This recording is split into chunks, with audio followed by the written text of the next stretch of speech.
En fait, je voulais tout simplement vous partager un petit peu ce que je ressens, dans le sens où ça a été une semaine un peu particulière et j'ai senti un peu des signes de début de dépression et je voulais tout simplement en parler, tout ça pour dire que oui, on peut tous rechuter et qu'en fait ça m'a fait peur. Ça m'a fait peur parce que pour avoir vécu ces dépressions, c'est quelque chose qui m'a détruit par le passé. Et en fait, tu te dis toujours que si ça arrive et si ça t'emporte, c'est un peu cette petite flamme en fait qui prend trop d'importance et qui brûle tout. Et je m'en suis rendu compte parce que j'avais plus de mal à me lever le matin. Et je dirais pas que c'était une dépression, je dirais que c'était une petite déprime.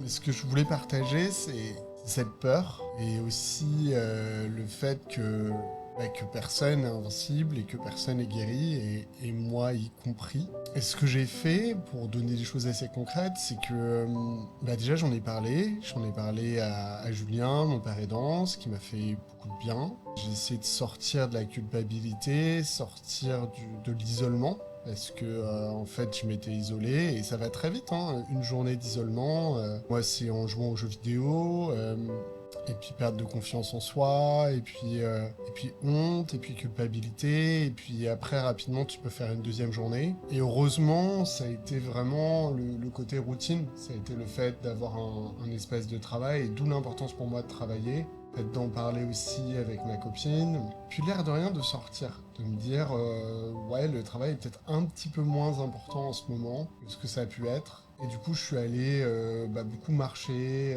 dans un parc que j'aime beaucoup à Sydney, qui s'appelle le Botanical Garden, et d'aller au soleil, d'aller en bord de mer, de me forcer un peu, de demander de l'aide pour aller faire du sport. Et bien sûr aussi, j'ai désinstallé mon jeu et j'ai essayé vraiment de sortir de cet isolement. C'est une période un peu difficile. Je sais pas si ce genre de format te plaît aussi, si c'est intéressant. Moi, je voulais tout simplement montrer mes vulnérabilités, parce que c'est vrai que je parle beaucoup de ce qu'il faudrait faire et ce qu'on peut faire. Et la théorie, c'est une chose, mais la pratique, c'est autre chose. Et c'est là où moi, je me rends compte que c'est hyper important d'avoir un petit peu un plan et de réagir rapidement. Et même si tu réagis rapidement, parfois ça suffit pas. Moi, je sais qu'il faut que je fasse attention là pendant encore quelques jours. Moi, ce qui m'a un peu fait peur, c'est le fait de pas trop avoir envie de me lever le matin, de vouloir rester au lit. Et c'est toujours un petit peu le cas d'ailleurs. Et le fait d'avoir peur, d'être anxieux et de m'isoler. L'isolement peut-être est